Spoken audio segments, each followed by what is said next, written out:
Knoxville. Only the best go 3 abreast. It is showtime at Williams Grove Speedway. Ladies and gentlemen, boys and girls, here at Eldora Speedway, it's showtime! You got 'em 4 abreast, often imitated, never duplicated, the greatest show on dirt, the world of Outlaws. It's time to sit back, relax, and enjoy because, ladies and gentlemen, it's showtime! Set to do battle for 30 laps. The green flag is waving.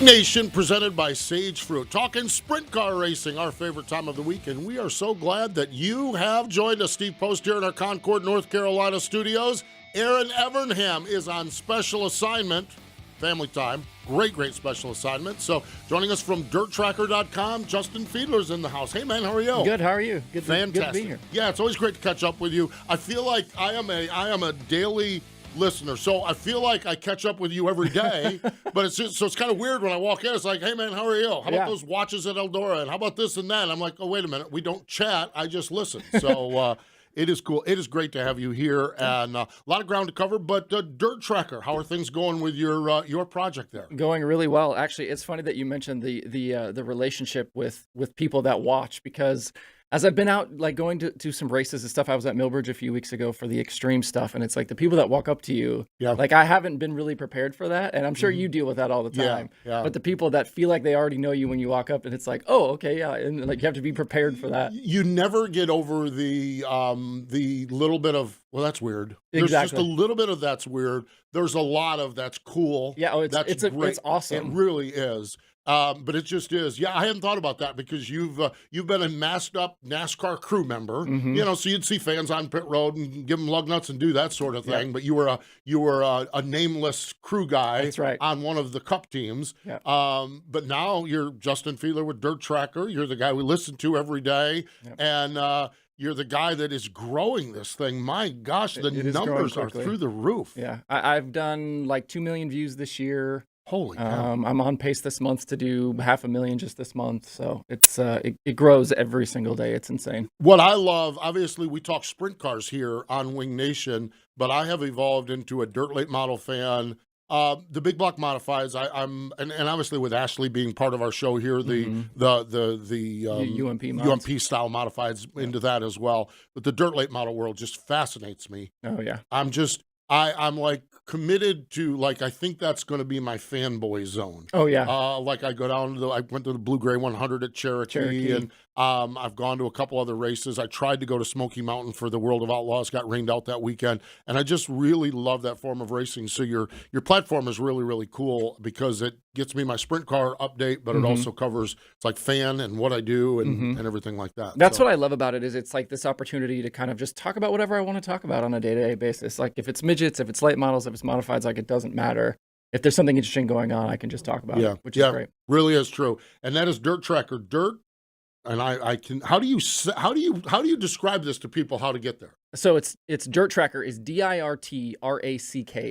Exactly. Yes. You're missing some vowels or something in there. I don't know. Yes. It's like you were playing Wheel of Fortune and you ran out of money. Yes. And couldn't buy the vowels. I was on a budget, so that was the best I could do. There we go. It is awesome. It really is. And what it is, and I still to this day contend you've lost your mind doing a daily show, but it's a daily show. Yeah. It is crazy.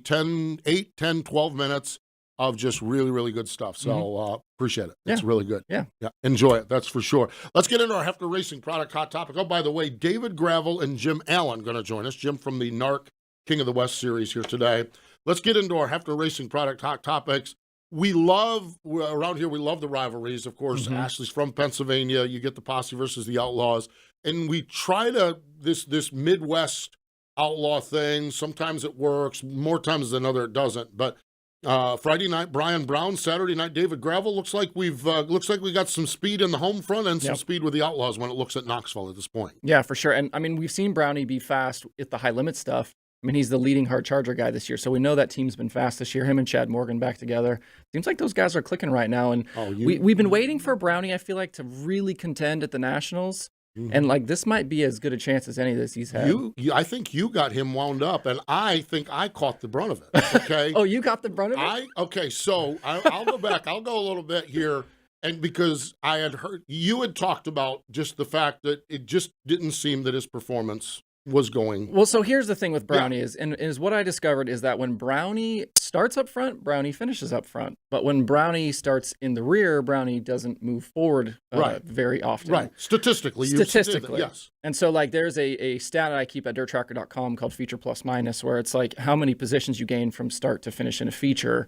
And with the entire World of Outlaws over the last 7 seasons, Brownie is at the bottom. Right. So I think he heard that. There's been some intimations that maybe he's hinted at that he knew that I had said that or watched that show, and maybe that's a little bit of motivation. Okay, so fast forward to we have Brownie on after he wins one of his regular Saturday night shows at Knoxville. And so I said, Brownie, I don't know, your season's, what's going on? And he said, yeah, the pundits have said this to that. So I think your pundits, and he corrected me, and this is the thing I love, and I love about Brian Brown, I love about our racers, is that results and speed sometimes do not reflect each other. Exactly. And that's exactly what it was. And Brian said, speed we have. Chad Morgan, we have speed. We just need to do better at getting the results. We get the results, and the statistics then back that up. Exactly. And so it was funny, but when he said pundits, I thought about you. I said, I know that guy. I know that pundit. But Brownie, man, was he rolling this weekend in Knoxville. Yeah, he was super fast. One Friday night, second Saturday night, just like he is one of those guys that I think sprint car racing is a better place when Brian Brown is running well. He's a great personality. He's great with the marketing stuff. I just think he's a fantastic kind of cornerstone piece of that Midwest sprint car crowd. Yeah, really, truly is. And just a really stand-up guy. David Gravel picked up the win on Saturday night, of course, gearing up for the Knoxville Nationals coming up August 9th through the 12th. Scary, scary crash. Carson Macedo's crash. Car just took off between turns 3 and 4 into the wall. Heavy hit. Yeah. That was the first bad thing. Then the car tumbles, some bad flips, which flips are dynamic, but scrub off speed. It's kind of like I guess it's how it goes. Is flipping good or bad? I mean, it's how it goes.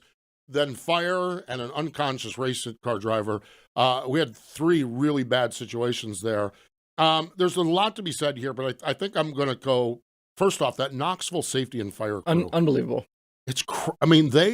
They were on that car.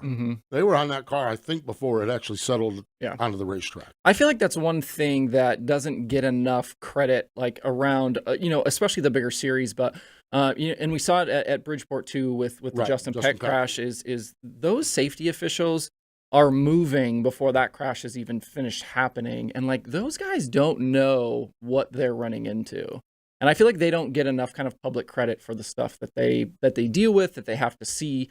There are certain safety crews around the country that are top notch, and Knoxville is right there. And I think honestly, it's a big reason why Carson Macedo is able to walk out of the hospital early Sunday morning is because of the reaction of those guys. Yeah. Also, to just the World of Outlaw officials, they were out there with their 4-wheelers, also working on it. And Brad Sweet, Gio Selzy, and Spencer Baston. Unbelievable. Unreal, getting in there and helping. Yeah. And so, it's one of those things where, and in complete honesty, complete transparency here, I woke up Monday morning and I'm like, what in the wide world of sports are we doing here? Yeah. Nobody's talking about Justin Peck's crash. We'll forget about Carson Macedo's crash. I don't know that to be the case or not. And we've got a couple ideas of things we want to do going forward here on it. But what we do know is the Knoxville Fire and Safety crew, Carson did walk out of the hospital. Brad Sweet, Gio Selzy, and Spencer Baston. There was a lot that went right and well on Saturday night. Yeah. And so we got to make sure we acknowledge that. Now, are there things to be learned? I am sure that John McCoy out at Knoxville and the World of Outlaws and different people can get into this and work on it. But it's just one of those things where, boy, that was a scary scene, though. Oh, my gosh. Yeah, it was. And that's the thing is it's like, these things are going to happen, and as long as progress is being made, as long as things are being talked about, as long as improvements are coming, I think that's the most important part. Yeah, I think one of the things that stands out to me, and again, I maybe there's someone who's taking the mantle. We had a lot of good visits with Darren Pittman. Yeah. Darren was the liaison. He would go, and all the drivers knew, like if they were at a racetrack and they saw something they didn't like, go to Darren. Yep. Darren would take it to Carlton, Yep. and Carlton would address it with the racetrack. Very good, and not we're not racing here tonight. Yeah. It's like, hey, can we have this fixed before next year, before next time back? And so I'm in the back of my mind, well, Darren's retired. Well, I don't know. Maybe someone's doing it. And that's why I think we've got a few things we want to work on here to kind of see what's going on. And a lot went right there. So that's the good news. That's for sure. So there you have it. The Tezos All-Star Circuit of Champions, my God, the first two nights. The Friday and Saturday night races were unbelievable. Yeah. Absolutely unbelievable. Zeb Wise takes it off from Sunshine on Friday night. And I swear, like when I didn't see it on Saturday night, I was up at Hickory watching the late model stock cars. But when I'm like, Danny Dietrich last lap at Fremont, it's like, wait a minute, I've seen this movie before. No, I saw the opposite of this movie. Last year it was Cole Duncan taking it off from Danny Dietrich. This time Danny Dietrich, who said, I remembered what Cole Duncan did last year, and he took it off from Cap Henry for $10,000 to win. Yeah, for sure. So cool. And then let's just go with Tyler Courtney won last night at Wayne County. There was a lot to be said about that, and I don't even know where to begin to unpack that one other than Sunshine got the $10,000 to win. One note from there, well, Sharon Speedway's rained out tonight. Yep. And then Danny just posted that there's been a death in his family and that he's headed back to Pennsylvania. So our thoughts and prayers and all the positive vibes go for Danny. So he's going to be home with his wife and her family. So we certainly wish Danny, Rachel, and everybody the best on that. He said, you know, obviously when you deal with that, your schedule, he said, we may see everybody at Williams Grove on Saturday night. So he was having a really good speed week, that's for sure. Yep. Houston, I love this story. Houston Sunday night. We got to meet Riley Goodnow out there last year when we were doing the live shows. He's 20-something, young kid from Knoxville, Iowa. The hair. Yeah. Exactly. Just a family, his dad, his mom, and him dragging that sprint car around the country to go racing. 2020 he won, or 2021 he won a 410 race at Jacksonville, Illinois, but been towing up to Houston. It's 4.5, 5 hours every Sunday for 3 years. He's been at a lot of the high limit shows this year. A lot of the high limit shows too. Yep. Got the win on Sunday night, and just really, really cool. That's what I love about our sport. We have the Brownies and the David Gravels, the guys that are name guys, but then we have the Riley Goodnows who's out there, and the heart and soul and the passion is so good. I like to see him on front stretch celebrating. Yep. Central Pennsylvania, Jeff Halligan, and boy, I'm telling you, we talked to Freddie last week, Freddie Raymer. You asked me the driver with the most 410 wins this season. Going into the season, we're following it now. Yeah. Going into the season, I'm not sure I'd had Freddie Raymer on that list, but he is picking him up and laying him down, particularly at Lincoln.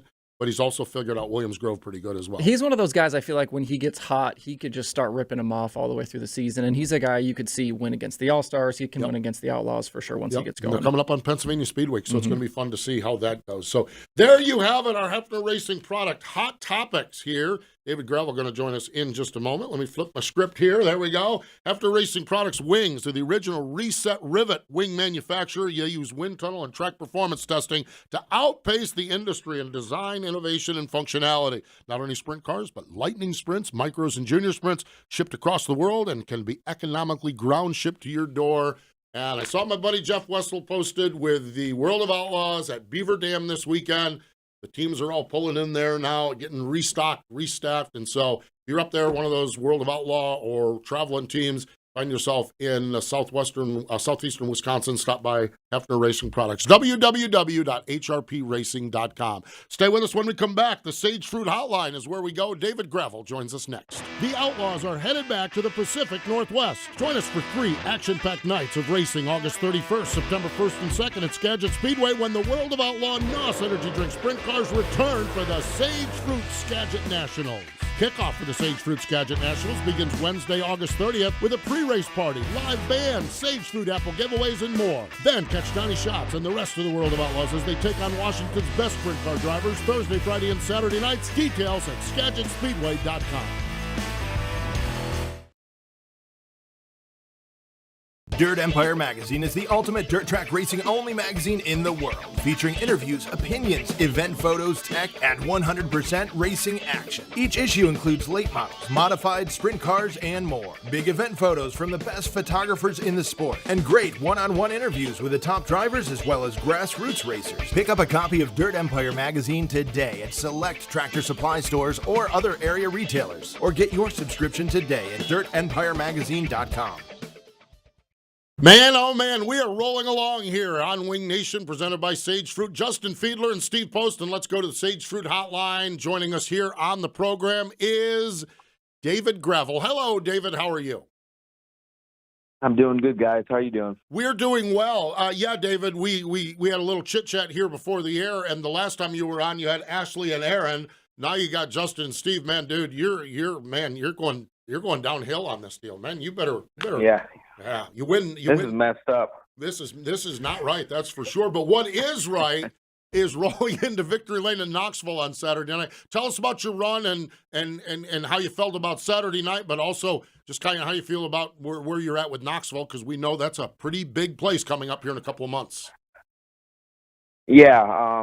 After our run Friday night, honestly, we were really good all Friday night, except about 10 to 12 laps in the A main on Friday. And Saturday, we had a little bit of a redemption, but honestly, it was just a miracle we got the race. Everybody thought the race was going to get rained out, and the weather looked bad, and it never really rained. So really fortunate to get the race, and we got a better fill draw and went out a little earlier and quick time in our group, and just luckily was in clean air all night. Got a good dash draw, and I feel like when we're out front, we're extremely hard to beat. So it's just a great confidence booster, but we had speed every time we hit the track. Knoxville's a tricky place, and it was slicker on Friday night, and man, running that bottom is tough to do. So getting lapped there two days in a row is just a big benefit.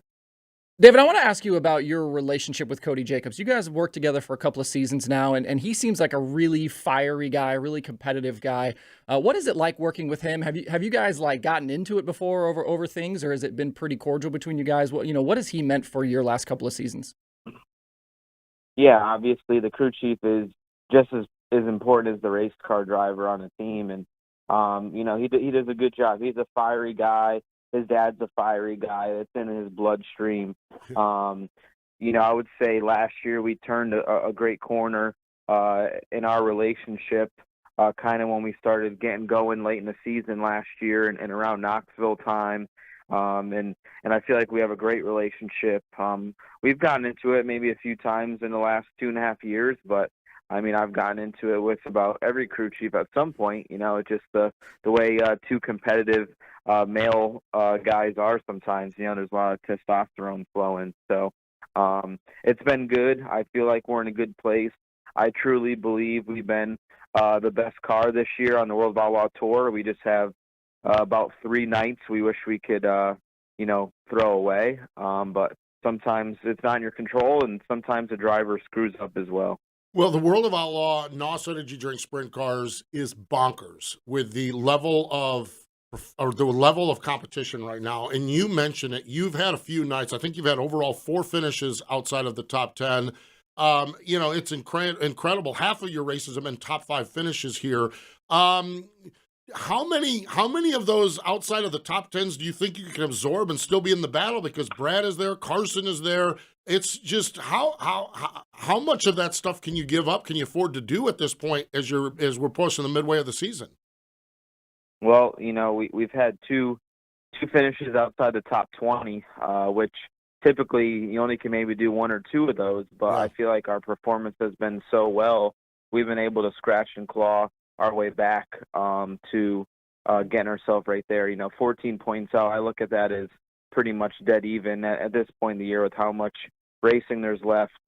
14 points is, so close. It's, you can't even worry about it right this second. But, I screwed up at US 36 and crashed going into turn 1, and we had to set a quick change gears break at Hobstadt. So those are 2 outside the top 20. And then the other night at Ogilvie, we're going to, in my opinion, run second, and had somebody spin out in front of us, a lap car, and got collected. And Brad landed on a car and didn't get anything wrecked, but we had a front wing that we should have changed faster, but we didn't. And, had to be in the work area several times and had to salvage an 11th there instead of a podium. So I feel like when those things don't happen, we're just as consistent or more consistent than anybody. I don't want to look past Beaver Dam this weekend because obviously there's big money on the line, but I do want to talk about Huset's coming up here in a couple of weeks, and that's a racetrack obviously that's going to be important for you. Your car owner Todd Quiring owns that place. Do you put any added pressure on yourself? Is that one that you guys have kind of circled on the schedule? That you want to win there. Obviously there's a ton of money on the line that weekend, but how do you feel kind of going into that Huset's weekend? Yeah, there's always pressure. I believe, excuse me, that it's show up points because of the different format. So to me, we're just going to go in there and try to win $250,000. Last year I felt like we were one of the guys to beat, and the gate swung open and hit me. So that put a little dampener on my run at winning last year, but Huset's is a place I'm really comfortable and confident at, and I have been my whole career since running the Thunder through the Plains with the All-Stars, and we've been able to win several Outlaw shows there. So there's always going to be pressure, but at the end of the day, we're going there to win, and we're going to try our best. And it's my job and Cody's job, right? We've been doing it a long time, so there's no more pressure at Huset's than there is at the Knoxville Nationals or the Kings Royal. They're all highly pressured, and they make or break your year. If you win one of those races, it just makes your year a good year. So if you don't, or if you're close and let it slip away, it's definitely a huge bummer on the year. But that's why we're in this sport, is to win those crown jewel events.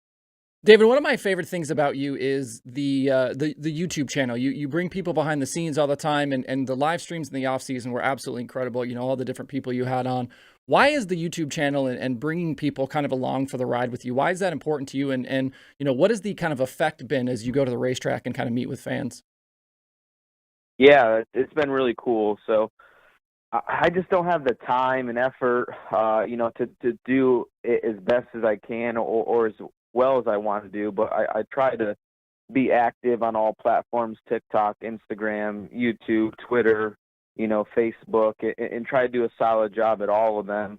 But man, I wish I had a camera guy with me that could capture so much of what we do, or just me driving the t-shirt trailer and unhooking in every race and the stuff in between and the shop stuff. It's tough, but I do my best on what I could do, and my social media guy Carter could do, and I was really happy we did those live streams this off season. Having great guests like we did definitely helped. And a lot of times at the racetrack, even if I don't win, I feel like I have one of the longest lines signing autographs. So even though I ran 10th the other night, I felt like I had just as long as line as Brian Brown. So it's pretty cool to see people talk about it every time I'm at the racetrack. So I know it's working. I know it's doing its job. It's no dirt tracker daily, but again, I know you put a lot of effort in that, and it definitely shows. It really does. Really, truly does. Final question for you on our video show, and a lot of you listen on audio, so we understand that, but this is also available on YouTube. On our audio, our video show, we're using a picture of Victory Lane, and I see my old friend Todd Quiring right there with you in Victory Lane at Knoxville. Has to be good to win when the boss is in town, and to be able to share that time with him. He puts so much into the sport. Has to be really neat to share some Victory Lane time with Todd. Yeah, it was cool. Him and his wife and son Andrew were there, and they spent the whole weekend in Knoxville. So definitely cool that he was there and supporting us. And it definitely goes a long way when your car owner is there at the races and shows your support and show them that they care. And obviously being in Victory Lane with them is just the cherry on top, and performing when they're there instead of just watching it on Dirt Vision. So. Any win at Knoxville is special, but hopefully one day we can get him the Knoxville Nationals he's always wanted. Boy, I'll tell you what, the way that car's looking on Saturday night, might be in a couple of months, and we certainly can't wait to see how it all unfolds there. David, we always appreciate the time. Thanks for spending some time with us here on the Sage Fruit Hotline. We wish you the best at Beaver Dam this week, on to Huset's, and then into the months of money now, no longer month of money, months of money. We wish you the best and continued success along the way. Thanks, guys. An exciting time to be a sprint car driver, and it's going to be a magical year. Thank you. Magical year. There you go. Love it. David Gravel joining us, driver of that Houston Speedway racing car. Stay with us. When we come back, we're going out west. Jim Allen the purveyor and keeper of all things Narc and King of the West. He will join us next. The Outlaws are headed back to the Pacific Northwest. Join us for 3 action-packed nights of racing August 31st, September 1st and 2nd at Skagit Speedway when the World of Outlaw NOS Energy Drink Sprint Cars return for the Sage Fruit Skagit Nationals.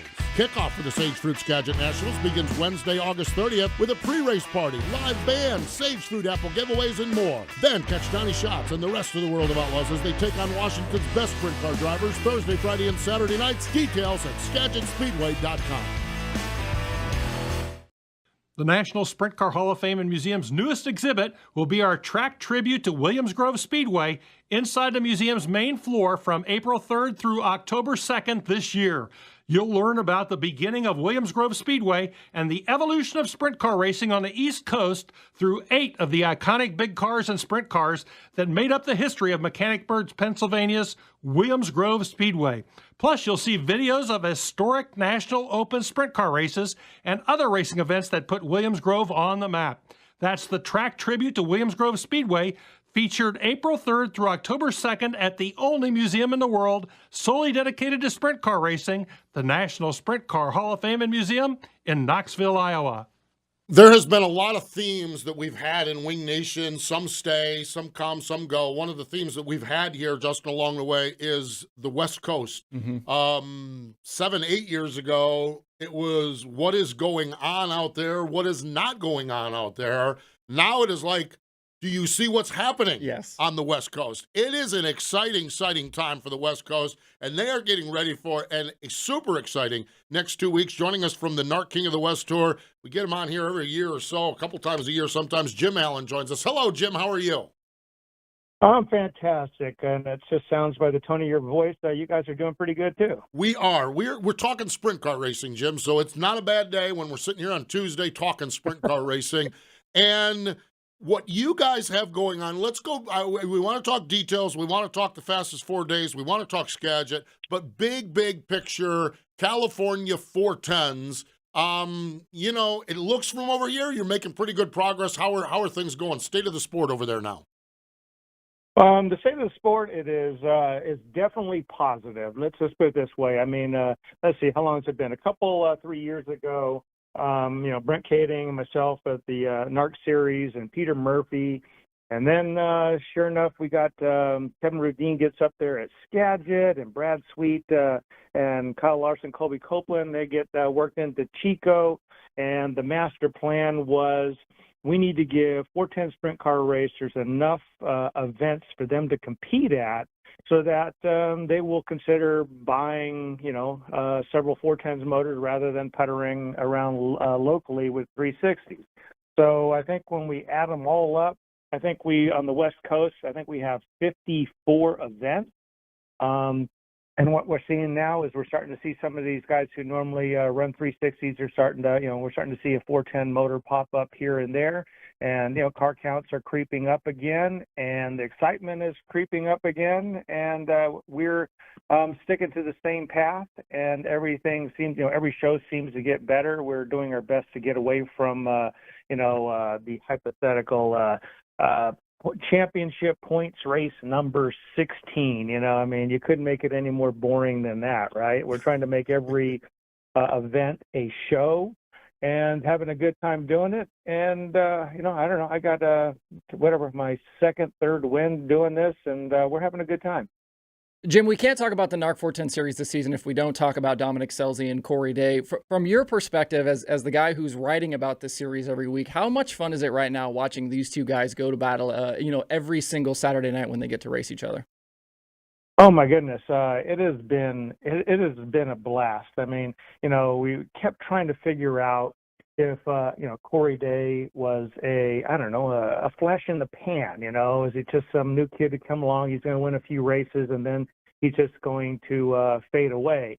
And so he starts out the season. I think he starts it out with three wins and 3 runner-ups, and go, oh my gosh, we have somebody at a whole new level there. And we got Dominic Scelzi, 2-time defending champ, who I think he's kind of watching it, and Dominic kind of got away a little bit from the taco truck and got focused and got his team together with Jimmy Carr, and sure enough, he ends up reeling 3 wins off. And, the two are separated by 8 points, and each one of them continues to elevate their game. It's been fun to watch. And not to take anything away from Dominic, but, oh, my God, Corey Day, 17-year-old. Man, if I had to compare when I was 17 years old, I was, I don't know, I was a screw up. There's another word there for it, but I'll say screw up. And Corey has just got his act together, and with Jason Myers and his mom and dad. He's really focused. He's not stressed out. And he's driving like a guy who's been at it for, 15 or 20 years. What I love, the other thing I love about this is we're talking very, very big names in motorsports, family names. And one's in sprint car, Ronnie Day. Of course, a great, great sprint car career. Corey's dad. Another name, the Selzy family, not necessarily in sprint car, but a family name, a huge name. I just think that getting that dynamic and having those two. But did you say Dominic's pushed away from the taco truck a little bit? I was not aware of that.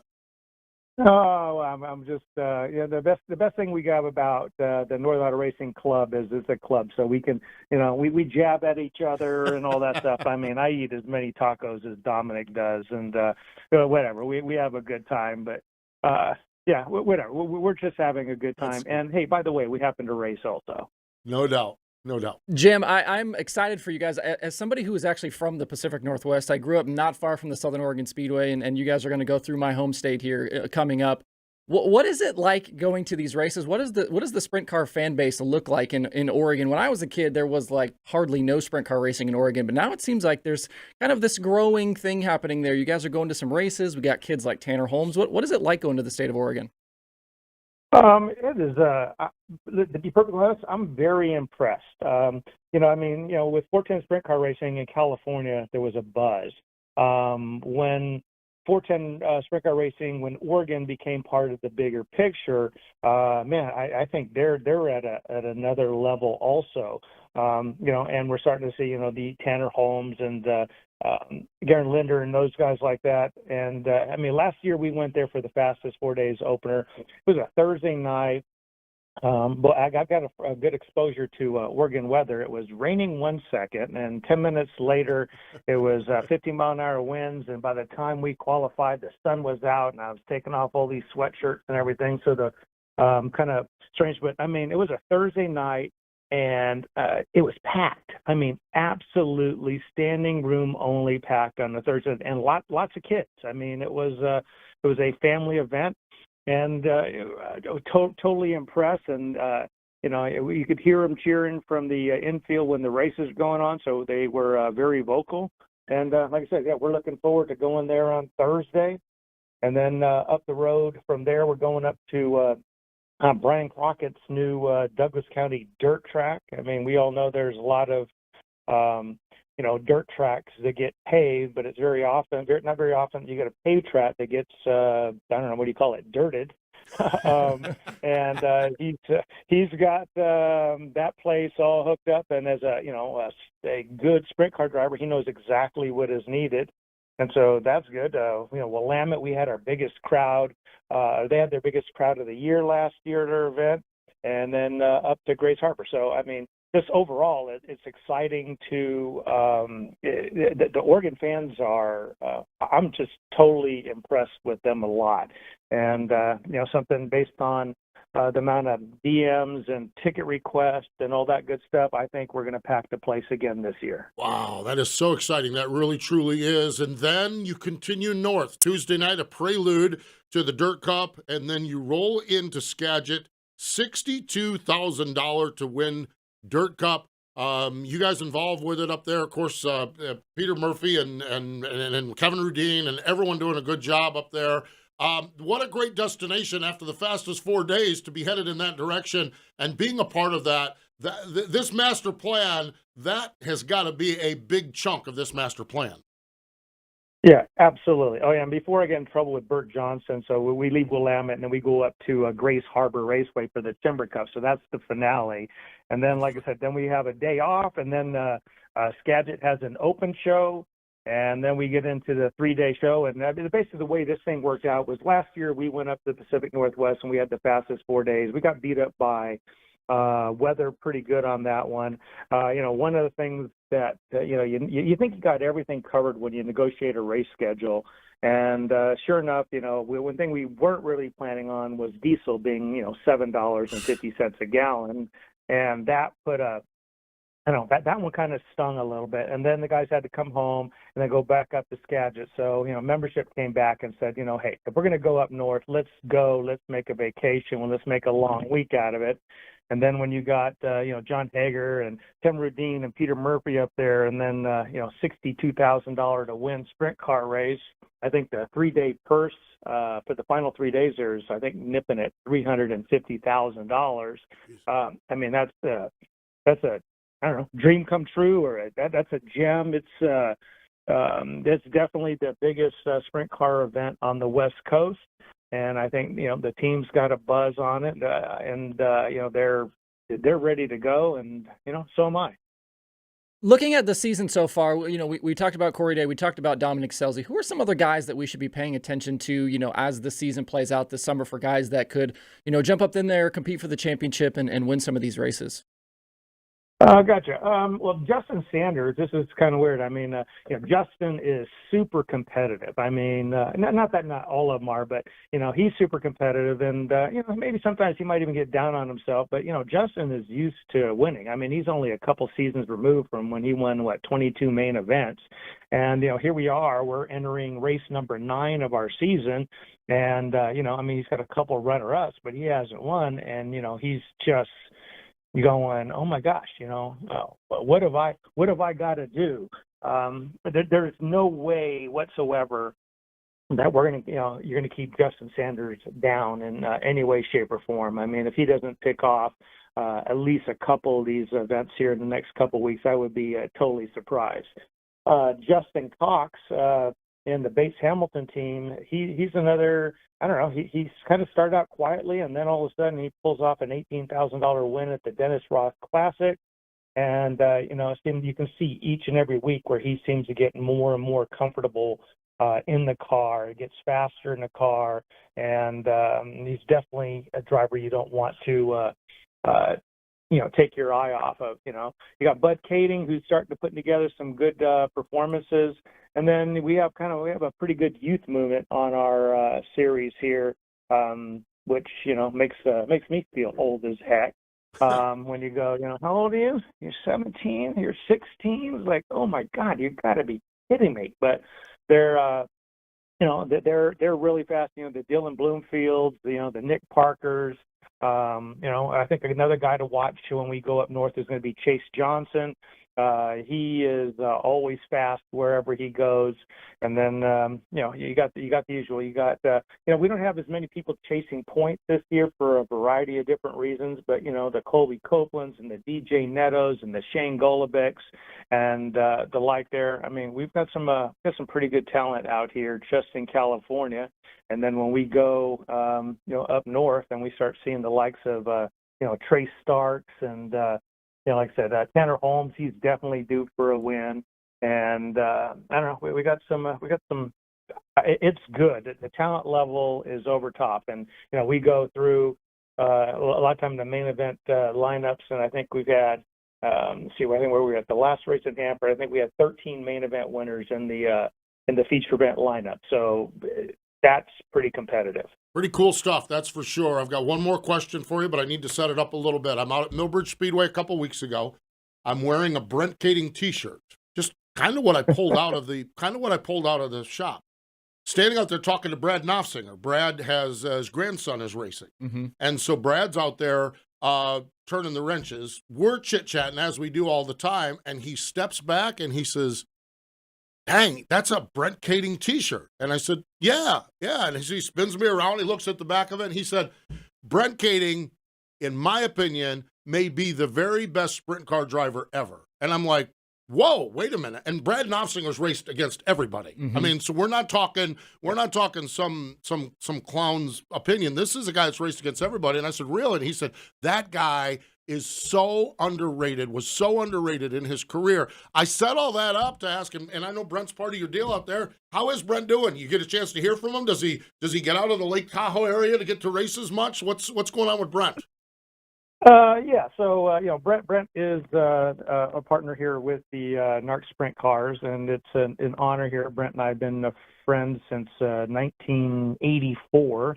To give kudos to Brent, we all know about the National Sprint Car Hall of Fame, but he just got inducted into the West Coast Motorsports or Stock Car / Motorsports Hall of Fame on Thursday. Wore a suit. I mean, oh my God, Brent Kading in a suit. I had to look and say, oh my God, is that a court photo, or did he get married again, or something like that? But I mean, he is. I was totally amazed. I mean, my whole family, they just watched him, and he would always find a way to win. And even if he, and when he didn't, his team was always scrambling, and he didn't end up pulling a third, a fourth, or a fifth, and he was literally impossible to beat in any championship points races. And he's kind of had that thing going for him, like Kyle Larson does, where you watch Kyle running and you go, how does he run that line, or how does he do that? And Brent in his day, he was that guy too, and you just go, oh my God, he is running a line that nobody on that racetrack would even consider going, or even hidden to that area, and just amazing. And he's a good guy, and and to show his involvement, he probably makes it to about half of our events. Other times he's up at Tahoe in his cabin up there. But whenever we have one of our young guys struggle, I'll just go, hey Brent, how about why don't you go visit, Team X over there? There's something, they're just off. And, Brent will just do a casual walk by, and, next thing I know, he's down on his knees, got tape measure out, he's measuring this and helping that out. And, it tends to be good for the driver's ego of that team. And then before you know, it's like, well, look at that, man. The guy, they just landed a top 10. So, that mentorship by Brent is huge. And, like I said, a fantastic person, and to be really honest, the main reason I do sprint car racing is really for the Kading family. I like them. If I called them at 3:00 in the morning with a flat tire, that they would be there to bail me out, and and by the same regard, I would do the same thing. So one of the great families in motorsports, and I totally agree with how you started out. One of the best drivers of all time. Cool stuff, that's for sure. I forgot all about that motorsports Hall of Fame thing. I went to that induction last year when Jimmy Sills was inducted. Oh boy. Yeah. Okay. So it's a fascinating room, because you've got the highest level corporate motorsports people. You've got a bunch of people somewhere in the middle, and you've got great grassroots racers. So Jimmy Sills proceeded to tell some stories. I'm sure. Stories, that had the grassroots racers on the floor, and said some of the high dollar people kind of wondering what in the world they signed up for that. That was a fun deal. God, that was fun. Brent didn't do that, did he? No, he didn't do too much of that. So, and one thing about Brent too, he's humble. So, he's not gonna, whatever. He gave as much credit to his crew and his team than he ever gave to himself. Yeah.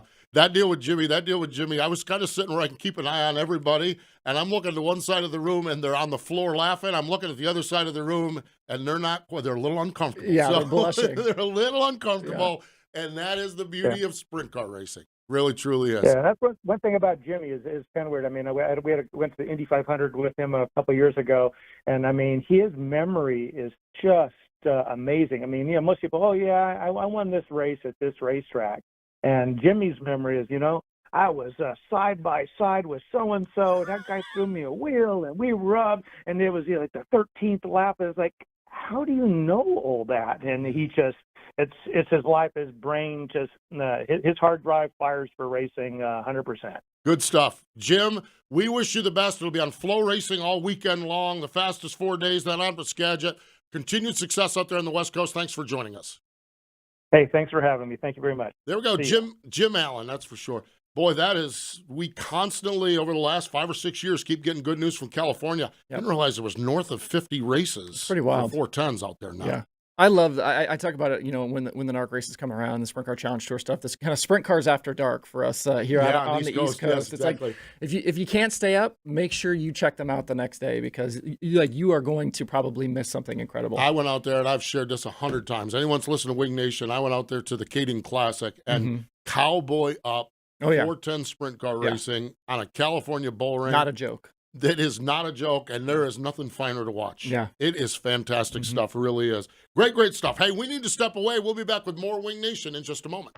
The Outlaws are headed back to the Pacific Northwest. Join us for 3 action-packed nights of racing August 31st, September 1st, and 2nd at Skagit Speedway when the World of Outlaw NOS Energy Drink Sprint Cars return for the Sage Fruit Skagit Nationals. Kickoff for the Sage Fruit Skagit Nationals begins Wednesday, August 30th with a pre-race party, live band, Sage Fruit apple giveaways, and more. Then catch Donnie Schatz and the rest of the World of Outlaws as they take on Washington's best sprint car drivers Thursday, Friday, and Saturday nights. Details at SkagitSpeedway.com. Welcome back. It is Wing Nation, presented by Sage Fruit. Birthdays from the National Sprint Car Hall of Fame: Earl Pageant earlier this week, Lee Elkins, Sam Hoffman, Grant King. Thursday, Johnny Anderson, Brian Clausen would have had a birthday on Thursday. Gene Martinez, Dick Simonek, J.C. Agajanian later this week, Don Basile, Joe Scalzo, and Sunday would have been the birthday of Greg Hodnett.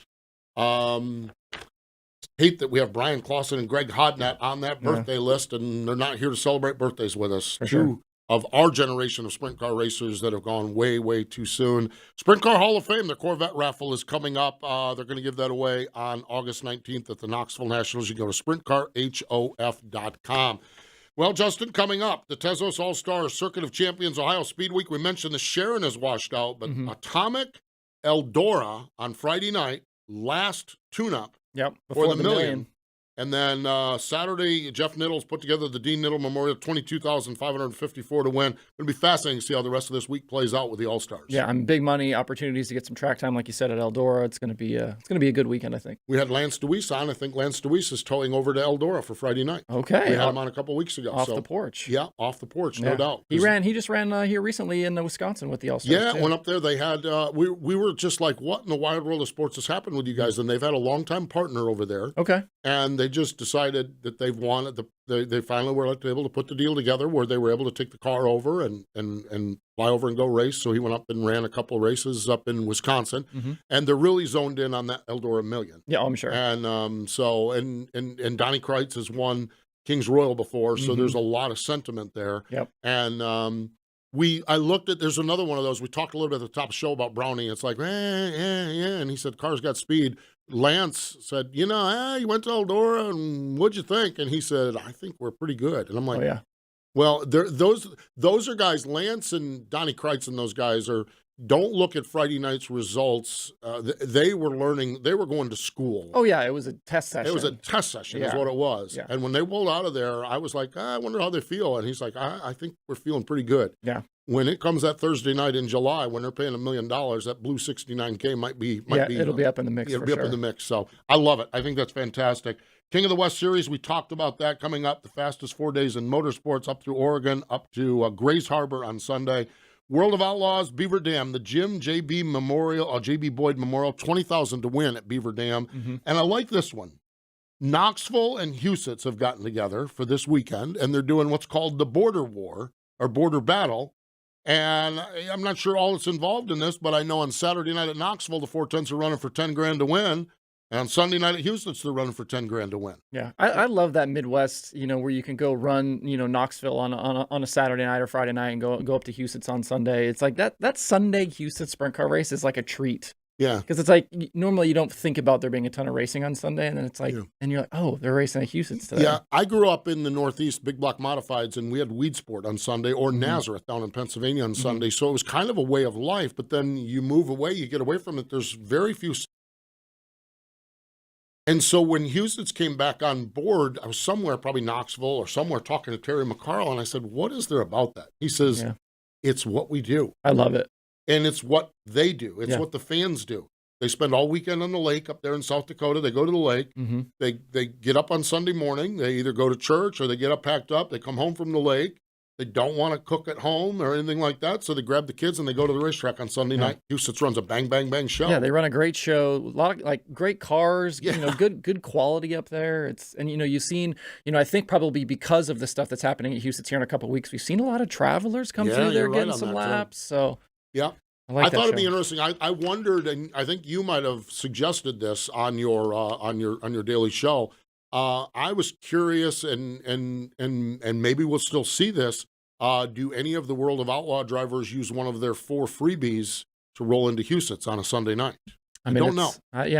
You have to think about with the new sprint car tire this year, if that's something those guys might want to take a look at. It's a lot of money to win up there coming up. A lot of money to win, that's for sure. Yeah. So stay tuned. Great stuff, that's for sure. And great hanging out with you, Justin. It was great to be here. Thanks for having me. Exactly. You can find his stuff, dirttracker.com. I'm a Spotify guy. That's where I find it. But YouTube and all of the platforms as far as that goes. We appreciate David Gravel and Jim Allen for joining us here. Oh, by the way, Justin Henderson is our guest on our television show this week. Nice. Justin's great. Love Justin. Yeah, he's a great guy. Wednesday night on Rev TV and Friday afternoon on Mav TV. You can catch up. Justin Henderson joins Ashley Stremme and I. Wing Nation gear at shopwingnation.com, shopwingnation.com, or wherever you see Justin Peck Racing. The Tom Book Motorsports trailer has our Wing Nation gear. All right, again, thank you, David Gravel and Jim Allen. More important, though, thank you for joining us this time here on Wing Nation, presented by Sage Fruit.